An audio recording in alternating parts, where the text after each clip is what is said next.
మనం break news చూస్తున్నాం. ప్రజాసేవకుడే ప్రజానాయకుడు అనే ఈ పదానికి నిజమైన అర్థాన్ని చూపిస్తోంది కూటమి ప్రభుత్వం.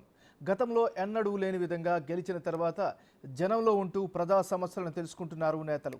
ఎన్నికలకు ముందు ఏ విధంగా ప్రజలకు అందుబాటులో ఉంటూ వారి సమస్యలు విన్నారో అధికారంలోకి వచ్చిన తర్వాత కూడా ప్రజా సమస్యల పరిష్కారానికి కృషి చేయాలని నిర్ణయించుకున్నారు. అందులో భాగంగానే జనవాణి, ప్రజా దర్బార్ పేరుతో ప్రజల నుంచి వినతులను స్వీకరిస్తున్నారు.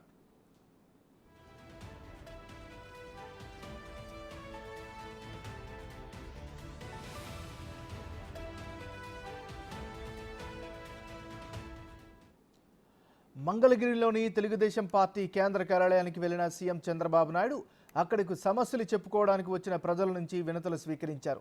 వినతులు ఇవ్వడానికి ప్రజలు వందలాదిగా తరలివచ్చారు. అందరి వద్దకు వెళ్లి సమస్యలు తెలుసుకొని పరిష్కరిస్తామని సీఎం హామీ ఇచ్చారు.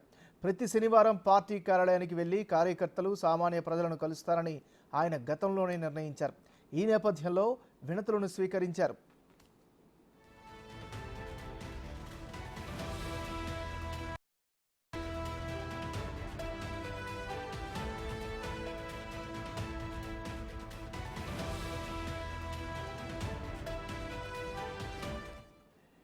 ఇక ముందు నుంచి జనవాణి పేరుతో ప్రజా సమస్యలను పరిష్కరిస్తోన్న పవన్ కళ్యాణ్ డిప్యూటీ సీఎం అయ్యాక కూడా మరింతగా ప్రజా సమస్యలపై దృష్టి పెడుతున్నారు.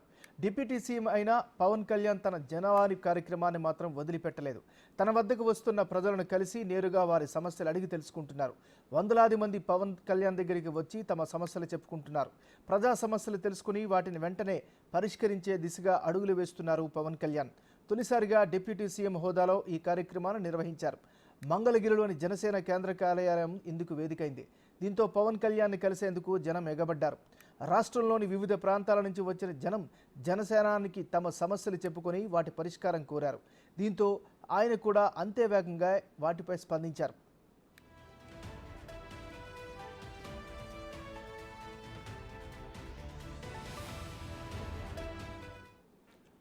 ఇక మంగళగిరి నియోజకవర్గ ప్రజల సమస్యల పరిష్కారం కోసం ప్రజా దర్బార్ నిర్వహించారు మంత్రి నారా లోకేష్. ఉండవెల్లి నివాసంలో ప్రజల నుంచి వినతులను స్వీకరించారు. ఎన్నికల ప్రచారంలో ఇచ్చిన మాట ప్రకారం ప్రజలు ఎదుర్కొంటున్న సమస్యలను నేరుగా తెలుసుకునేందుకు ప్రజా దర్బార్ నిర్వహించారు.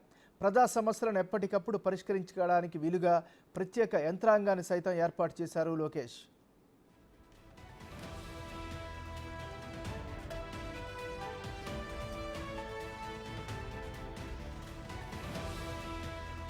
బులెటిన్లో మనం బ్రేకింగ్ న్యూస్ చూస్తున్నాం.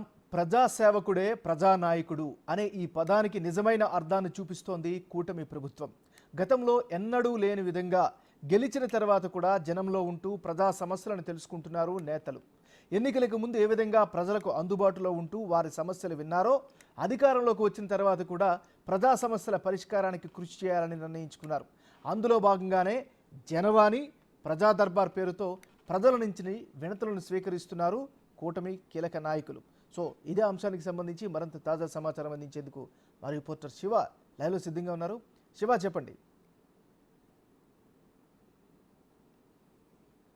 చూసుకుంటే ఏదైతే గత ఎన్నికల్లో వైఎస్ఆర్సీపీ ఘోర పరాజయం, ఈ ఘోర పరాజయానికి రెండు కారణాలనే ఇప్పటి పాలకపక్షం నేను తీసుకుంది. దాంట్లో ఒకటి ప్రజలకి అందుబాటులో లేకపోవటం, ప్రజలకి ముఖ్యమంత్రి అనే వ్యక్తి కానీ, ఎమ్మెల్యే అనే వ్యక్తి కానీ, మంత్రి అనే వ్యక్తి కానీ వారి సమస్యల పరిష్కారంలో నిర్లక్ష్యం వహించడం. ఈ కారణాల మూలంగానే గత ప్రభుత్వం ఓటమి కీలక పాత్ర పోషించిందని చెప్పి కూడా ఈ ప్రభుత్వం భావించింది. దాంతోపాటుగా మరొక అంశాన్ని చంద్రబాబు ఇటీవల కీలకంగా చెప్తా ఉన్నారు. జగన్ ఓటమి అంటే 2019 నుంచి 14 వరకు జగన్ గెలుపుని, ఓటమిని ఒక కేస్ స్టడీగా తీసుకోవాలని చెప్పి కూడా ఆ పార్టీ నేతలకు అంటే కూటమి నేతలందరికీ కూడా చంద్రబాబు దిశానిర్దేశం చేశారు. సో దానిలో భాగంగానే ఇక నిత్యం ప్రజల్లోకి అందుబాటులో ఉండాలనేది కూటమి నేతల ఆలోచనగా కనిపించింది. అనుకున్నదే తడుగా గత వారం రోజులుగా ఇదే కార్యక్రమానికి శ్రీకారం చుట్టారు. ఇక ముఖ్యమంత్రి చంద్రబాబు నాయుడు చూసుకుంటే పరిపాలనా పరంగా బిజీగా గడుపుతున్న చంద్రబాబు ప్రతి శనివారం, ఆదివారం పార్టీ కార్యాలయంలో కార్యకర్తలకు అందుబాటులో ఉండి రాష్ట్రంలో ఉన్న కార్యకర్తలు, ప్రజలు పడుతున్న ఇబ్బందులపై స్వయంగా పరిశీలించి వారి వద్ద నుంచి వినతులు స్వీకరించి పరిష్కారానికి శ్రీకారం చుట్టాలని చెప్పి చంద్రబాబు నిర్ణయం తీసుకున్నారు. అదే అంశాన్ని పోయిన వారం అమలు చేశారు. ఇప్పుడు నిన్న రెండో వారం కూడా చంద్రబాబు అమలు చేశారు. ప్రజల సమస్యల పరిష్కారమే ముఖ్యమంత్రి ధ్యేయంగా కూడా ఆయన పనిచేస్తూ మరొకసారి ప్రజల వద్దకే పాలన అనేదానికి చంద్రబాబు ఉదహరిస్తున్నారు. ఇక రెండో వ్యక్తి ఉప ముఖ్యమంత్రి పవన్ కళ్యాణ్. ఈయన సంబంధించి కూడా ప్రమాణ స్వీకారం చేయటం, ఆ తర్వాత డిప్యూటీ సీఎం అవ్వటం, ఆ తర్వాత అసెంబ్లీలో ప్రమాణ స్వీకారం చేయటం. ఆయన కూడా నిన్న జన దర్బార్ పేరుతో జనసేన పార్టీ కార్యాలయం ఆవరణలో భారీ ఎత్తున రాష్ట్ర వ్యాప్తంగా కూడా అన్ని నియోజకవర్గాలకు సంబంధించిన ప్రజలు తండోపతండాలుగా తరలిరావడం జరిగింది. ఆయన వాహనంలోనే దిగకముందే అక్కడే కుర్చీ వేసుకొని ప్రజల సమస్యలపై వెనువెంటనే అక్కడే అధికారులకు ఫోన్ చేయటం, సమస్యల పరిష్కారానికి చర్యలు తీసుకోవటం, దానిపై చర్యలు తీసుకోవాలని చెప్పి ఆ లేఖపై రాయటం, వెంటనే దానికి సంబంధించి ఫాలోఅప్ చేయటం, ఇట్లా రకరకాలుగా ఆయన కూడా జనదర్బార్ పేరుతో అనునిత్యం ప్రజల్లో ఉండేలాగా కార్యాచరణ తీసుకుంటున్నారు. ఇక మూడో వ్యక్తి నారా లోకేష్. ఏదైతే మంగళగిరిలో 2019 ఎన్నికల్లో ఘోర పరాజయాన్ని చవిచూసిన లోకేష్ 24 ఎన్నికల్లో కనివిని రీతిలో దాదాపుగా 70,000 పైగా ఓట్లతో ఆయన గెలుపొందిన తర్వాత అక్కడ నియోజకవర్గంలో మోడల్ నియోజకవర్గంగా తీర్చిదిద్దడంతో పాటు నియోజకవర్గ ప్రజలకి అందుబాటులో ఉండాలనేది ఆయన ఏకైక ధ్యేయంగా కనిపిస్తోంది. దానిలో భాగంగానే గత 10 రోజులుగా ప్రజా దర్బార్ పేరుతో ఆయన నివాసంలో ప్రతిరోజు ఉదయం 6 గంటల నుంచి 8 గంటల వరకు కూడా వినతుల స్వీకరణ, అక్కడే సమస్యల పరిష్కారం, అలాగే దీనికోసం ప్రత్యేక ఒక విభాగాన్ని ఏర్పాటు చేయడం జరిగింది. ఇదే అంశానికి సంబంధించిన లోకేష్ మాట్లాడుతూ కూడా ప్రజా దర్బార్ తన రాజకీయ జీవితానికి ఎంతో ఉపయోగపడుతుంది. ఈ ఉపయోగంలో భాగంగా ప్రజల సమస్యల పరిష్కారం చేయడంతో పాటు వారికి సమస్యలు లేకుండా చేయాలనే ఉద్దేశంతో తను ఈ కార్యక్రమానికి శ్రీకారం చుట్టాను. రానున్న రోజుల్లో సమస్యలు లేని మంగళగిరి నియోజకవర్గాన్ని చూడాలనేదే తన సంకల్పంగా కూడా చెప్తా ఉన్నారు.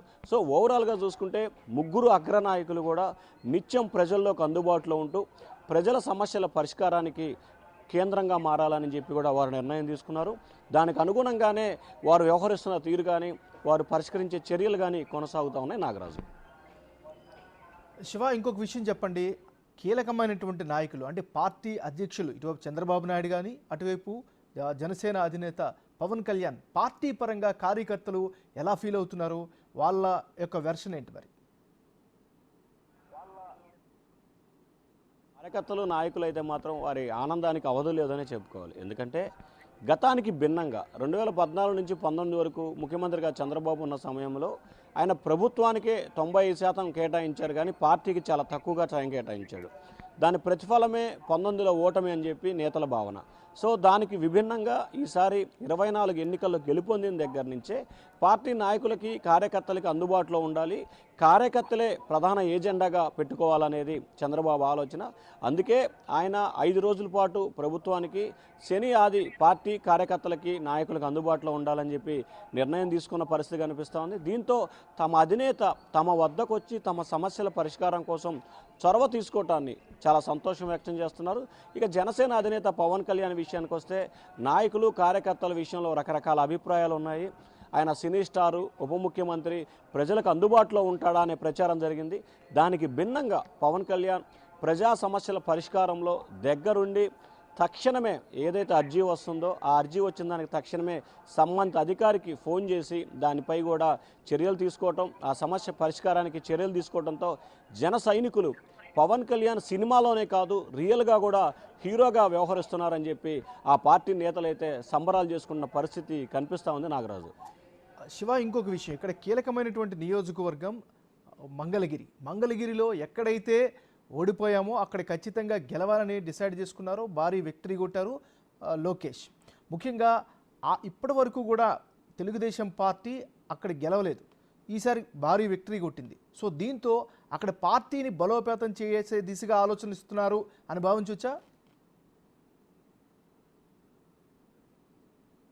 లోకేష్ చాలా సందర్భాల్లో కూడా చెప్పాడు, గత 6-7 దఫాలుగా మంగళగిరి నియోజకవర్గంలో తెలుగుదేశం పార్టీ ఎప్పుడు కూడా గెలుపొందిన దాఖలాలు.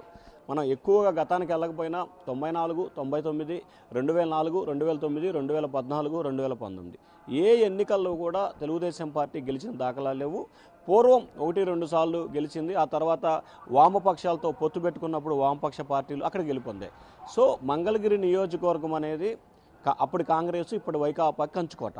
అటువంటి నియోజకవర్గాన్ని తెలుగుదేశం పార్టీ నియోజకవర్గంగా మార్చాలి, మంగళగిరి అంటే తెలుగుదేశం, తెలుగుదేశం అంటేనే మంగళగిరి అనే సింబాలిక్ గుర్తు రావాలనేదే లోకేష్ గత కొంతకాలంగా ప్రయత్నం చేస్తున్నారు. సో ఆ ప్రయత్నాల్లో భాగంగానే 2019 ఎన్నికల్లో ఓడిపోయిన దగ్గర నుంచి కూడా 24 వరకు కూడా నిత్యం ప్రజల్లోకి అందుబాటులో ఉంటూ ప్రజలకు ఏ ఆపద వచ్చినా అండగా ఉంటున్న పరిస్థితి కనిపించింది. ఆ తర్వాత ఇప్పుడు గెలిచిన తర్వాత కూడా అదే స్థాయిలో ప్రజలకు అండగా ఉండటం, వారి సమస్యలు పరిష్కారం చేయటం, ఎక్కడ ఎటువంటి సమస్య లేకుండా మంగళగిరిలో రానున్న రోజుల్లో తెలుగుదేశం పార్టీని పూర్తి స్థాయిలో పటిష్టం చేయటం, గ్రామ, వార్డు, నియోజకవర్గం అట్లా ప్రతి అంశంలో కూడా తెలుగుదేశం పార్టీ జెండా ఎగరాలనేదే లోకేష్ ఆలోచనగా కనిపిస్తూ ఉంది. అనేక సందర్భాల్లో ఈ నియోజకవర్గం నుంచి పోటీ చేద్దని చెప్పి తనకు సన్నిహితులు చాలామంది చెప్పారు. అయినా కానీ తాను ఇదే నియోజకవర్గాన్ని ఎంచుకున్నాను, ఇక్కడే గెలిచి ఈ నియోజకవర్గాన్ని తెలుగుదేశం పార్టీ కంచుకోటగా చేసి మిగిలిన వాళ్ళు నేను పోటీ చేస్తాను మంగళగిరి నుంచి అనే విధంగా తయారు చేస్తానని చెప్పి లోకేష్ అనేక సందర్భాల్లో చెప్పారు. సో దానికి అనుగుణంగానే నియోజకవర్గంలో పార్టీకి సంబంధించి పూర్తి స్థాయిలో పటిష్టపరిచేందుకు ఆయన ఇప్పటి నుంచే కార్యాచరణ రూపొందించుకుంటున్నారు. నిజంగా చెప్పాలంటే 29 ఎన్నికలకి నారా లోకేష్ ఇప్పటి నుంచే కార్యాచరణ రూపొందించుకున్నాడు కూడా చెప్పుకోవచ్చు నాగరాజు. Thank you Shiva.